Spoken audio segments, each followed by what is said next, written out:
Welcome to Beach Theory. You win. Episode 25. 25. Today, we are going to be talking about something we haven't talked about before. Just like every podcast. Yay. Now I can't remember what we're talking So about. last week we talked about the end of vlogging and we started doing just scripted stuff. Why we stopped vlogging. That's right. We were going to talk about our road trip, but we got distracted, which was totally cool. Yeah. This week, we're also not going to talk about the road trip. We're going to talk about Ragnar. Ragnar is a race that is a relay race with a whole bunch, what is it, like 12 different people or something? 12 members in a team, and you go over like 250 miles or 200 miles? Just over 200 miles. 200 miles in a relay. And it was the first race I've ever signed up for that I was actually like training for. All the other ones were like 5Ks that I was like, I hate running. I don't want to do this. 3 miles, I'll just not train and just hope that I can do it and then die. Yeah, that's what I did every time. And yeah. So we had some friends that were doing the Ragnar, some YouTuber friends. Yes. April and Davey Orgill. We didn't really know them very well until they invited us to do Ragnar. Right. And so they we said, were like, come with us, let's do Ragnar together. Yeah, we're kind of needing that right now. And so you trained a lot. I trained a lot because I had a personal trainer and I was like, I'm doing Ragnar and I'm so nervous because it was going to be 3 different legs. And I think the most mine was like maybe 5 or 6 miles. That was like the biggest one that I had. And then I had like 2 other ones that were like 3 miles and 2 miles or something. I had a little bit harder leg. I had to. So you have 3 different legs, all different lengths. And that was mine. I had to run uphill. So the race took place days before we left on our big road trip. And that's why we're talking about it first. Yes. But training started months beforehand. Oh, and before Ragnar, we bought our RV and didn't tell anyone because it was supposed to be a surprise from Mystery. So who else was on the race with us? We had the Orgills. We had the Tannerites, Johnny and Sarah Tanner. We had the Shumways, which is Rad Swim. They have awesome swimsuits. And then we had Mom and Dad from that YouTube family. Yes. And we won't say their names. The Alvies. And just Annalie. Annalie. Yeah. So she's from... Alvie. What's her channel? I always want to say her old channel. The Good Bits. The Good Bits. Is their new name. Yeah. And then you and me. And there had to have been somebody else that was solo.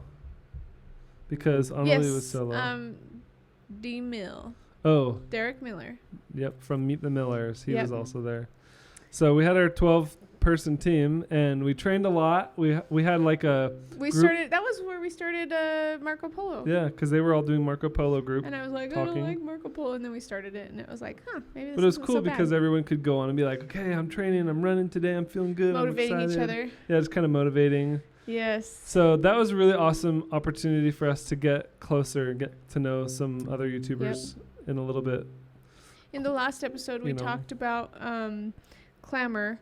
We went to Clamor, and while we were at Clamor, we actually did a run in the morning, got up early and went and ran with our group because most of them were there. So it was really fun to train with them. I have never been more nervous, though. I was so, dying. I was so nervous. Were you just afraid of letting down the team? Yeah, I was just... everybody seemed in my eyes like runners. And I've never been a runner. I know. I hate... okay, actually, I'll say I hated running. With a passion, hated running. And I never thought in a million years I would love it. And now I love it. And it's not just because of Ragnar, but I found out something really, really, really cool when I was training for Ragnar. And that was... I talked to my trainer and I was like, hey, I'm going to be training for Ragnar. And she's like, okay, you need to be at least running a mile a day. You got to get going. And I was like, oh, no, I only have 2 months, which is a great amount of time to train for a big race like that, by the way, from You didn't scratch. even start training until 2 months before the race?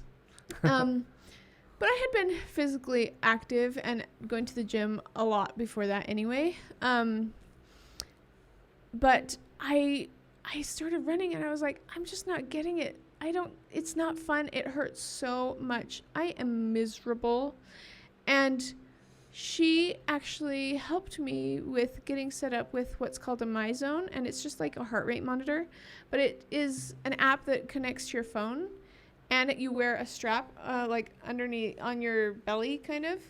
And it helps to monitor your heart rate. And it tells you what kind of zone you're in.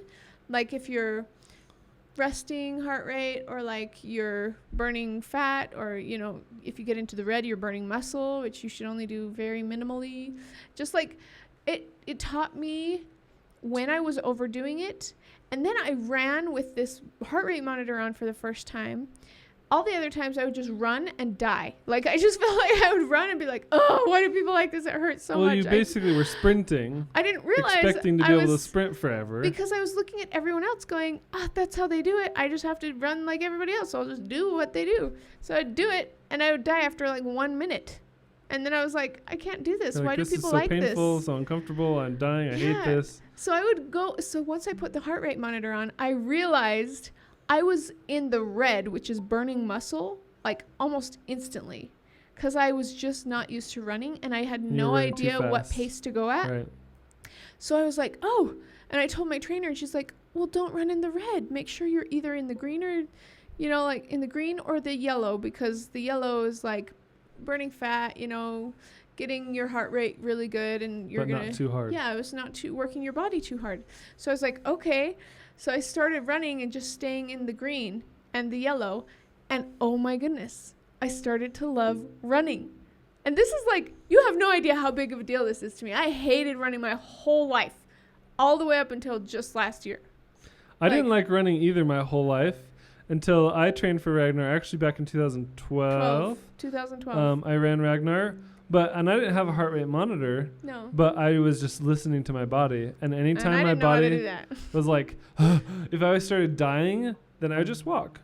And then when I felt better, I'd run again. And I never was running fast. It was always just kind of an easy run. Yeah. So to me, I enjoyed that because I wasn't pushing myself too hard. Yeah. But I think you were just like, no, I have to be running up to this level you don't understand. From the beginning. I'm so slow that if I were to run at his pace even him just running from doing nothing and just starting to run, he's way faster than me. Like, so I just thought I was doing it wrong. And I thought I was just really, really, really bad at it. But in reality, my pace is just much slower than everyone else. Right. And so I thought I was terrible at running, and I hated it because it hurt so much. But really, I just have a slower pace, and that's okay. And you had to learn to listen to your body. And actually, as you train more, following that heart rate monitor, then I got better and better and better and better. And then I was like, oh, this is how people can run fast. Or then I also started to get a runner's high, which I've heard about my whole life and never experienced up until last year. It's exhausting. Are you kidding me? What about this is fun? There's no enjoying. Yeah, nothing enjoyable about that. But once I started enjoying the runner's high and feeling that, then I was like, oh, this is why people like it. Mm-hmm. So we trained. I started getting really good at it. Yeah, you were. And I was running a lot too. I remember going for a run, and James actually wanted to go with me one time. Yeah. And I was like, okay, I'm not going to, go slow for you. I'm not going to if you really want to come, you got to keep up, And he's like, oh, I want to. I think this will be fun. And so he got some running shoes on or whatever and some shorts, and he was ready to go. Uh-huh. And he kept up with me the entire time. That's really good. And we went I want to say 3 miles. Wow. And by the time we got home, he was doing good. Wow. I couldn't believe it. But I think it's just kids have a lot more energy than kids adults. Kids just have more Naturally. energy. And he weighs 50 pounds. Yeah. So he's like, this is fun. I'm 200 pounds. That's a lot harder to run 3 miles. So maybe that's why. But no, he had a really good time going with me, and it was fun running together. That's really cool. So we were training. I trained for 2 months. It was June 6th or something. That's when the race began. Yeah. I think it was it over June? I thought it was June 2nd. Might have been 1st and 2nd or something. It was June, beginning of June. And it was literally the weekend before we left on our huge trip with Mr. So it was the Ragnar was Friday, Saturday, and then we left on Monday. Yeah. And I was so stressed about that because, once I accomplished Ragnar, I was like, I want to run a half marathon. And then we left on the trip, and it was there's no way I was going to even Were you at go least running. I want to keep running. I wanted to keep running, and we couldn't even do that because, We were in scary places and you were uncomfortable. Uncomfortable, scary places, and I would have been by myself running because we had all the kids with us and Michael. It was no more built-in babysitters. Yeah, it was. Speaking of that. So, but the day of the race came. We went and stayed the night. We got all together the night before and we had dinner at a place, and I don't remember where. And we all got Flash T-shirts. That's right. And it was at a pizza place, Firehouse Pizza Subs or something. Yeah, I just remember it was pizza and it was good. It was really good, and it was... And then we stayed the night at someone's house. At Derek Miller's house. That's right, Miller's house. And we had... I was so nervous. I was just dying. Oh, it was really hard. That was one of the... There's certain things that I feel like we've done since I've been an adult that just have terrified me. Mm-hmm. Things I would not do if I didn't think they were good for me, and it was really just a fear that was irrational, and it was something that would be good for me if I got over it, you know? That was one of them. The other thing was scuba diving, which we also did. You forced me. I did. At that same time, too. Right before that, actually. It had to have been. It was before that. It was earlier that same spring because we went and did the treasure hunt down at So let's finish San talking Pablo. about Ragnar, and then let's talk about scuba diving. Okay. So Ragnar. Trying new things. Yes, trying Scary new things. Oh my goodness. Whew. It's like overwhelming thinking about it, but in such a good way. Yeah. These are good things. Like because it pushes us outside of our comfort zone. Because it's as too an easy adult, just to get caught in the same rut. I mean, when you go to public school or any school, really, I feel like the teachers are there to motivate, to push, to make you try new things that you would never do on your own.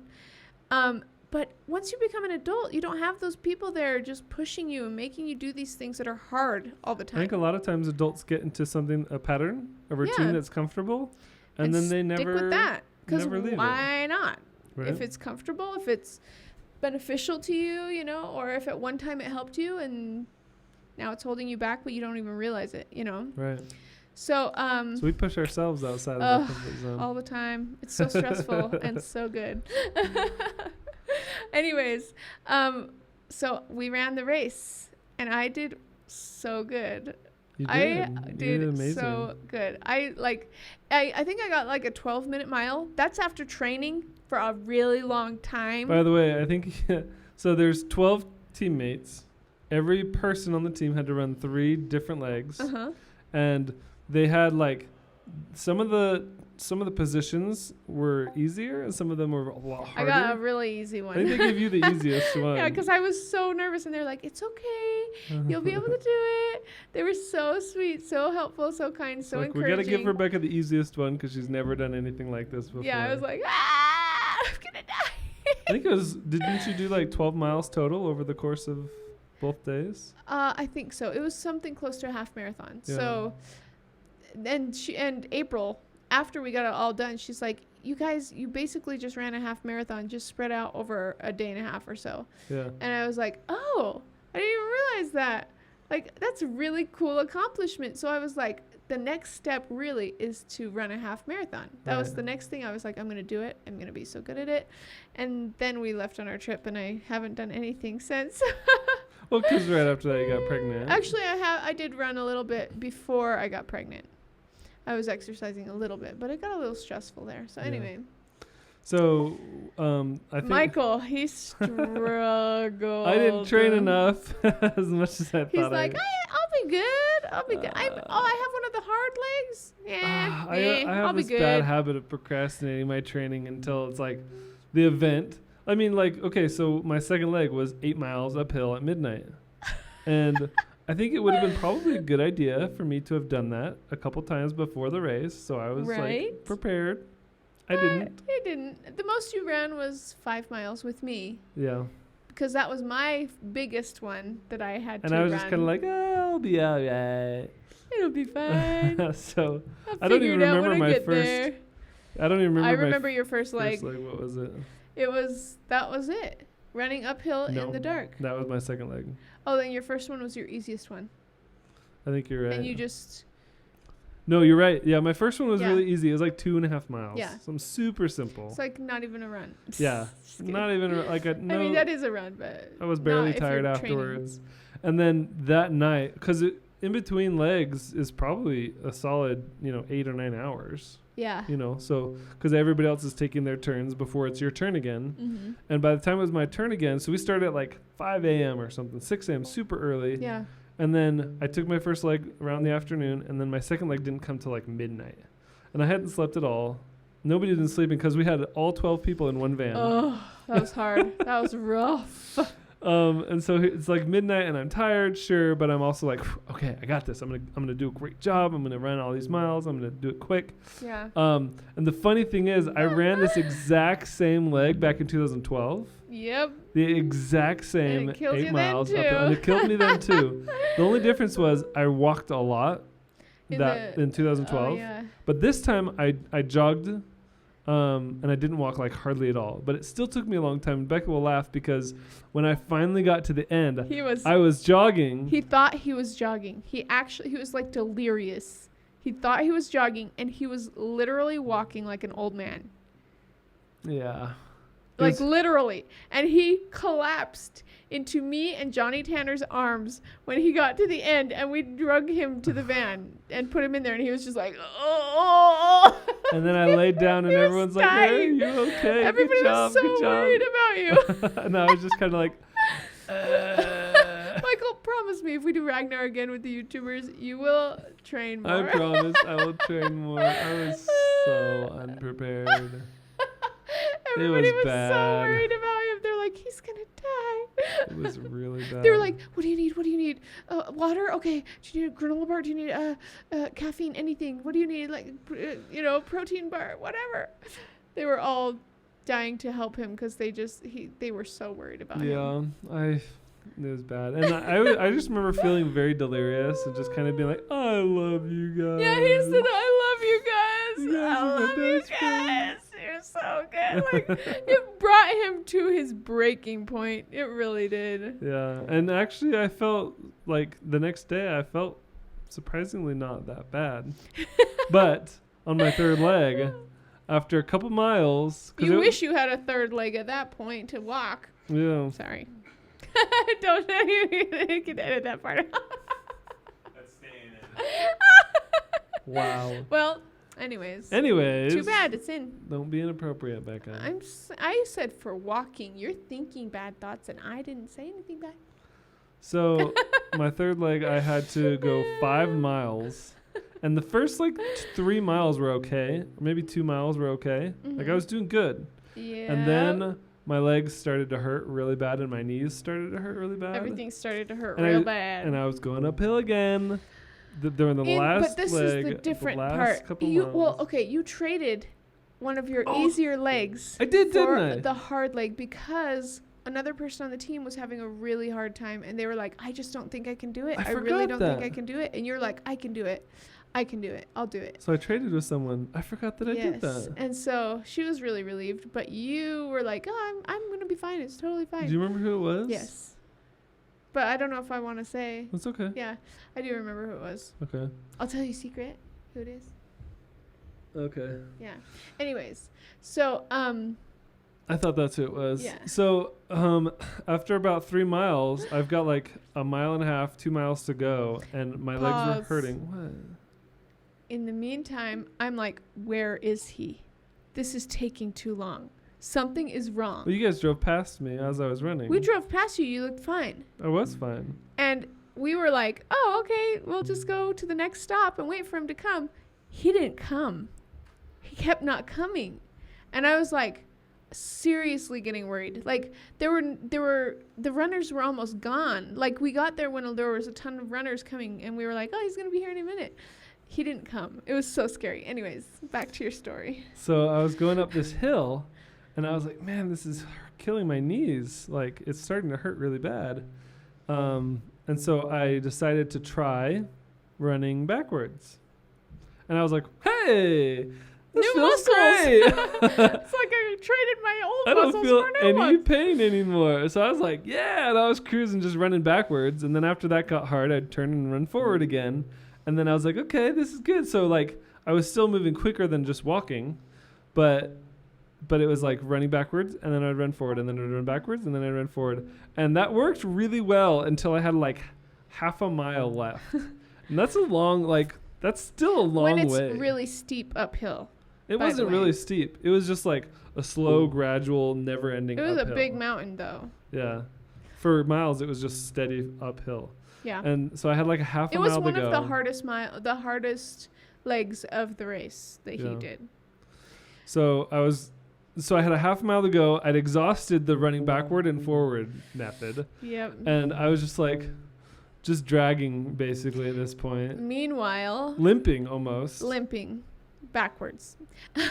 Meanwhile, I'm like, I had stopped just waiting at the end because I was like, he's not coming. He's not coming. He's not coming. Like, this is like an hour. I felt like, maybe it wasn't an hour. I feel bad that all the drama was about me of the whole race. Like, I dragged the whole team down.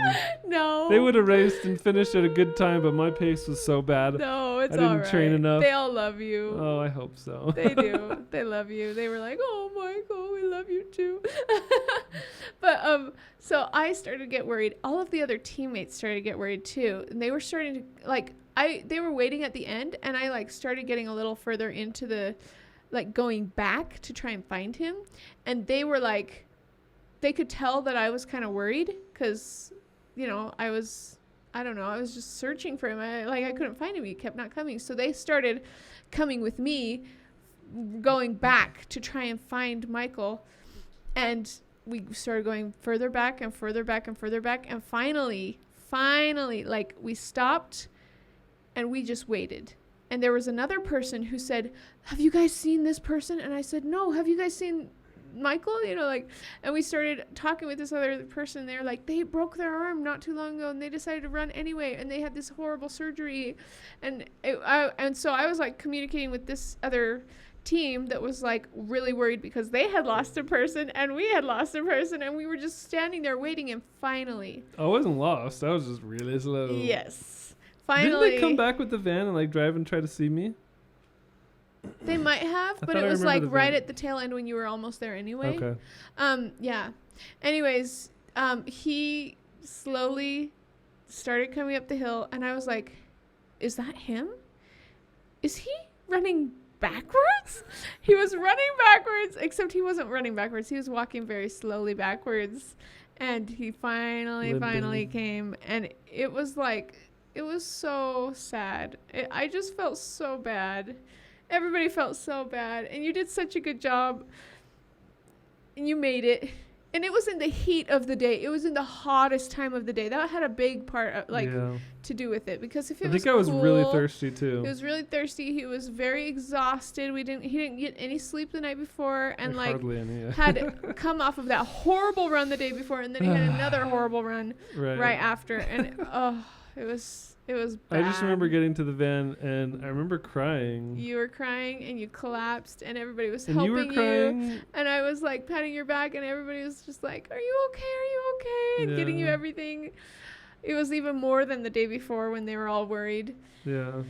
Oh, yeah. But it was good too. Like, I felt like we made a really good connection with everybody, and yeah, we got to know everybody very well. And you know, when you run, you hit a point of desperation. Yeah. Like, you just hit that point, and then things aren't so funny, and you start thinking what matters most, and like, I don't know, it just pushes you to a point that's healthy for you to think clearly and to process what really matters in life. And like, I've always had my most clear, inspirational thoughts and promptings when I'm running.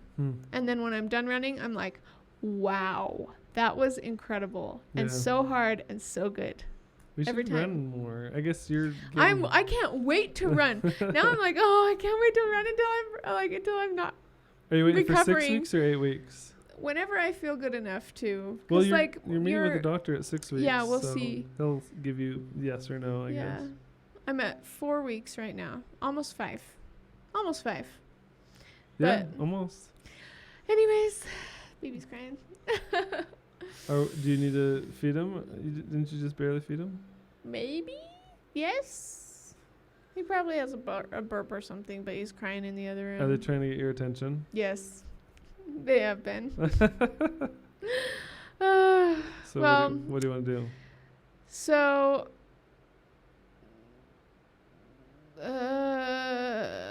let's finish this off and we'll take a break.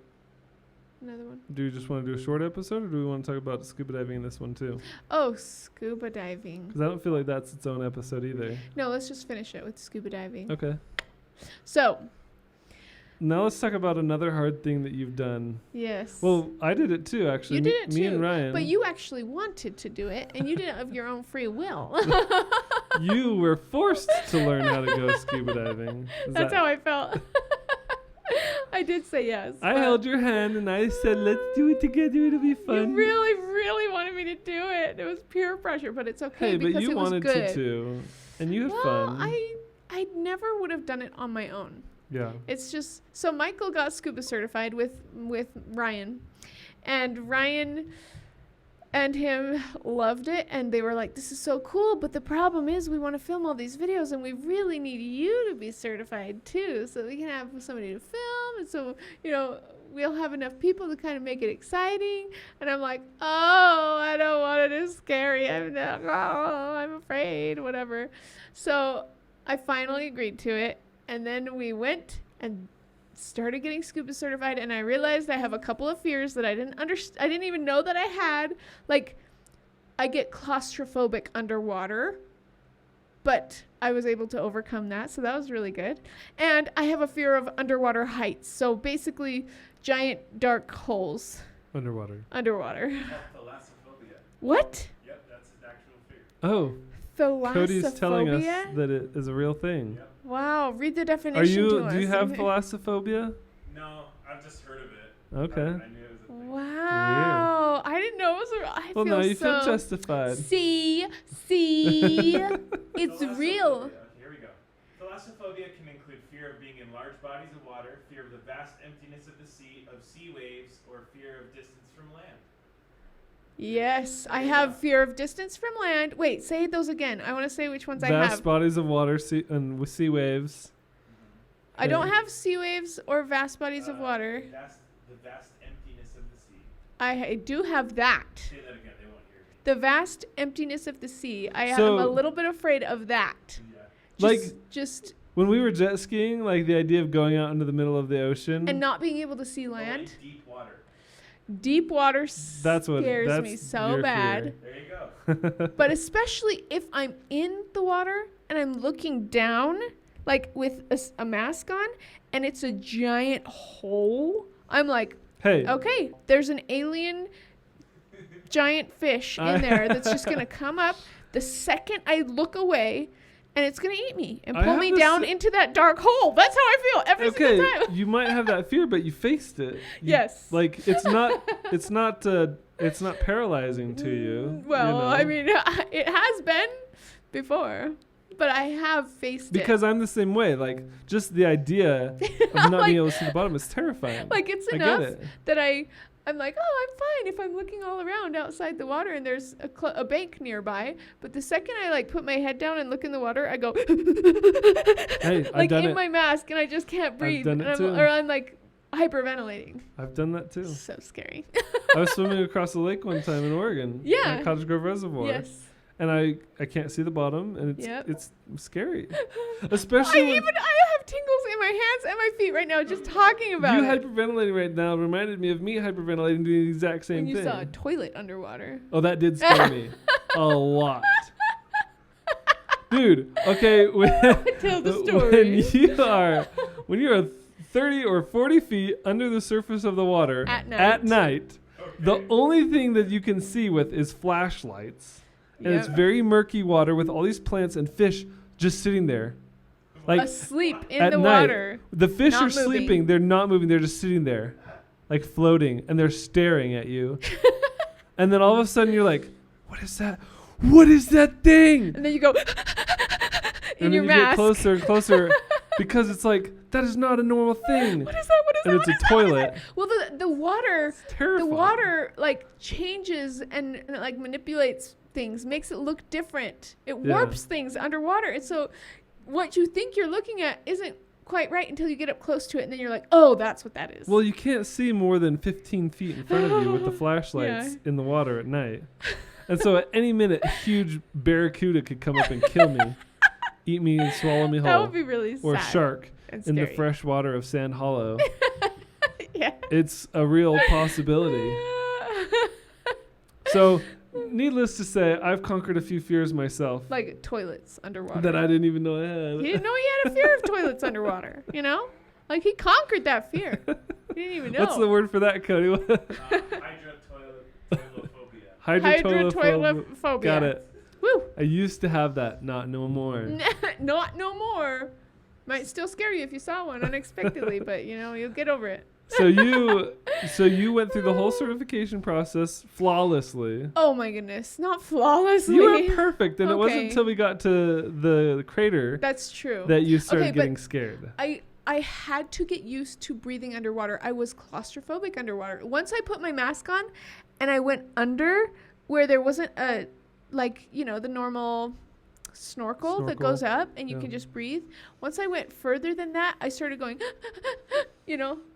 Even in a pool, I couldn't, like, and then I just had to slowly, and then the other issue I had was there's a test you have to do where you let your mask fill with water. So the mask is separate from the snorkel device, or the mouthpiece that lets air into your mouth. And something about having to close my eyes and water covering all of my eyes, and my goggles being off, but still trying to breathe through my mouth. And not through your nose. And not through my nose, even though there's nothing plugging my nose, but there's water on the ridge of my nose. Yeah, you have to not have use your to nose. Completely. Oh, it's so hard. Well, and so you breathe in through the mask or through the mouthpiece, and then you breathe out through the nose, and it kind of pushes air out of your goggles. But even now, it's such a weird process in my mind that I have to I have to think about it very focused. I have to put all my energy into focusing on how to do it correctly, or else I will suck in water through my nose and start coughing and not be able to breathe and panic. I think panic is the biggest thing. Panic. The whole reason you go through all the training is to not panic. Is so that you don't panic when the scary thing happens. Because it comes naturally to panic. Because we go through the certification, we have to practice sharing air with each other, so that in case something's wrong with your regulator or your tank, that you have some air. And you always have somebody with you, a buddy. And even though I've been through the training multiple times, because I went through it with you, if I was 60 feet underwater and something happened to my tank or my regulator, I legitimately believe I would panic and go right up. And that's not what you're supposed to do. Will give you the bends. Yeah. It will make you very sick. But I'm so convinced that I would panic, even though I've been trained not to. Yeah, well, yeah. Because it's natural. That's your natural instinct. Right. All of scuba training is to train you on how to not act naturally. Well, because once you get into panic mode, you stop thinking logically, and that's when you get hurt. Yes. So it's all about training you how not to panic. To trust your equipment, to trust your buddy, and to not panic. And scuba diving is not an aerobic exercise. I learned that. It's not it's not hard. It's very calm. Yeah, slow. Sport or whatever, if you call it a sport. So the most interesting thing that happened to me when I was scuba diving, though, we actually have footage of this, and we have a vlog. It might not be because we were vlogging. Anymore. Oh, that's true. It might. I deleted a lot of videos. That's true, but we did have footage, or we might still, where we went to the crater, which is here in Utah, and 65 feet down. And we went down, and I was taking the test because that's what we were doing. It was a test on how to be scuba certified, right? And I went through. So it's like an underwater playground set up specifically for scuba divers because it's such a deep, dark hole and it's like a hot spring. So it's warm water during the winter all year round. Hot tub, yeah. Up in Midway, Utah. And anyways, how far down were you when you? I was probably 20 feet from the bottom. There was a ring that was kind of like a hula hoop underwater, And everybody had gone through it, and I turned my head to the side. I think you were probably only or I maybe tried 20 to feet maybe down. go. No, I wasn't 20 feet down. I know for a fact I wasn't. Is this 20 on the feet down. first trip or the second trip? Because the first trip. Second trip. Okay. Yeah. You're not talking about what happened the first time. What happened the first time? You started getting dizzy. No, this is the second time. I didn't get dizzy the first time. You had no problems the first time? Because Mhm. I thought you did, and we talked about it, and we made a plan, Nope. and then we went down to the 65. I didn't get dizzy the first time. I was perfectly fine all the way up until the second dive. Okay. And anyways, people were doing kind of a flip underwater, like letting the water, just, I don't know, doing a flip like you would underwater. And they were going through the hula hoop when they did it. And I was like, oh, that looks like fun. I want to do that. So I tried it. And all of a sudden, I just wanted to fall asleep. Like I was fainting underwater, which is so scary. It was so scary. And I just it messed with my equilibrium or something. And then I just wanted to fall asleep. I started to get dizzy. And I think the blood and my eyes just left. started to kind of just shut. Like if it was You know, you stand outside of up too water, fast and all the blood rushes from your head, but it was more and than you that. start to black out. It's Yeah. kind of like that. I think was starting to black out. I was something starting with to the faint. flip took the blood out of your head, and you started to lose consciousness. Or equilibrium, something. Anyways, it was so scary. I just was like, okay, good night. Like, I would have been doing this if I were outside of the water. I just kind of was like, ah. And then I think at that point, I knew enough to do this, which is something's wrong. Right. And then you grabbed me and just were like holding on to me and staring in my mask. And I was just kind of like nodding and like my eyes were closing. That's all I remember. And I was starting to fall asleep. And then I started to come to and I was like, oh no, I almost fainted underwater. Oh my goodness, I almost fell asleep. And you would have just held my mask in so I wouldn't, so I wouldn't. As long as the mask stays on your then I would face, have you air. can keep breathing. Oh, but it was so scary. And then the person who was training us held on to me because she's like, the first thing people do when something bad happens is they just want to shoot to the ceiling or shoot to the top and get out of the water. And we were down at like the deepest part, so we couldn't do that. Or else I would have gotten the bends and have to go through like a hyperbaric chamber or whatever it is to fix that. Ugh. So I had to have a safety stop. She held me there and she would not let go of me. She was holding me so tight because I was like, I was just trying to like calm down. And I tried to, I don't know. It's hard you can't communicate. You can't talk underwater. So you can't say what happened. And everybody's kind of like, what's going on? Anyways, we got to the top. And we did the safety stop. Everything was like okay. This. Like you were you're trying to signal like I feel dizzy or like something's weird. You were making weird gestures trying to communicate. I was like something's wrong. Like I'm dizzy, I don't know. Does this mean dizzy? I don't know. This means crazy, but I'm crazy. Something's wrong. I'm crazy. I think we got it that there was something wrong. And so they just held on to me, looked at my face, made sure I was okay. We went to the safety stop. I got out, and guess what? I got certified. No, because we went all the way down too. And if this happened, we went all the way down before that happened. It was on the way back up. Anyways, I remember so differently than you do. Because I remember you had a different experience. I was with you. You were in a different body than me. I remember coming back to the surface, talking about it, realizing your weakness with the potential of fainting. And then I remember going back down to the very bottom, and I remember watching you like a hawk because I was super worried that you were going to have another problem. And I remember going to the very bottom. We got to put our arm into the bubbly hot springs. And I remember going all the way back up, and I remember celebrating because you didn't have any problems that time. Yeah, it didn't happen like that in my mind. Well, considering that you were in and out of consciousness, I think my story is more accurate. No. Thank you very much. Wow. Beach theory out. Oh my goodness. Rude. Okay, so I remember that we went down to 20 feet and did that one perfectly. And we went back up. And then we did we do 2 or 3 dives? That's the part I don't remember. Anyway, on the dive where we went down all the way, we went all the way down to the bottom, and I was very proud of myself. And I did touch the bottom and felt all the bubbles and all the stuff, and it was very weird and exciting. And then on the way back up, we did the loop-de-loop, and that's when it happened because it was the last thing of the day. And don't you give me that look. I can see you out of the corner of my eye. Anyways, I can't even... Let me cover your face both ways so I can't see you on camera and I can't see you in real life. Who are you going to trust? The crazy lady? Oh, wow. Anyways, I'm right. He's wrong. End of story. Beach theory out. Mic drop. Hey, anyway, I think that is it for today's podcast, you guys. Wow. We conquered some fears. This we is took how we on some fight, challenges. guys. This is actually how we fight. I'm not fighting. I know, but I'm just saying this is how we actually fight in real life. Oh, it's always with laughter and disagreeing with each other and just That's how I fight, at least. Well, you're really cute.